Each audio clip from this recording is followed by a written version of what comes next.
About Joe Pye weed. Their normal name Joe Pye weed comes from an Indian healer known as Joe Pye. This healer utilized purpureum to treat different medical conditions including fever.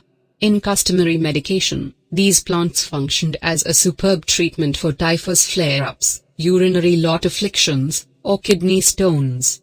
They have tonic, diuretic, astringent, and nervine properties. Joe Pye weeds have a place with the Eutrochium family that contains precisely 5 types of brilliant blooming plants.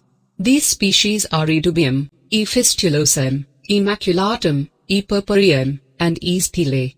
They are herbaceous perennials that can reach from 4.9 to 7.9 feet, 1.5 to 2.4 meters, in level and up to 4 feet, 1.2 meters, in width.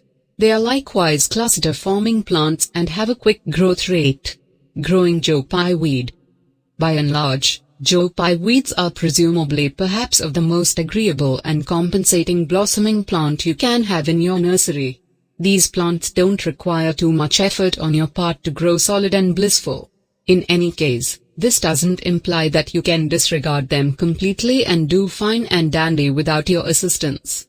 Continue to peruse to figure out additional about their specific growing requests and how you can be the best proprietor out there. With time, we promise you will excel at growing and really focusing on these wonders. Priority is straight. The main factor in the prosperity of these plants is their lighting conditions. As a rule, Joe Pye weeds grow at their best in areas with full daylight to fractional shade. Be careful, however, as too much shade can restrict their growth, make your plants pretty floppy, and more inclined to parasitic infections. Then again, too much daylight can bring about yellowish leaves. They will require some insurance from the unforgiving evening sun, particularly throughout the mid-year. Watering Joe Pye weed. What makes Joe Pye weeds an unquestionable requirement, particularly for novice groundskeepers, is the low intricacy of their watering schedule.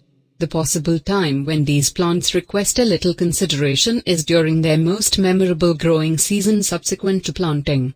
When your blossoms have gotten comfortable with their new climate, they even become tolerant of the dry season for brief periods. Proliferating Joe Pye weed. Despite the fact that there are different ways of engendering Joe Pye weeds, the simplest and most normal technique is division. Furthermore, when you perceive how proficient a spread can be, opposing the enticement of rehashing it for countless years will be extremely hard.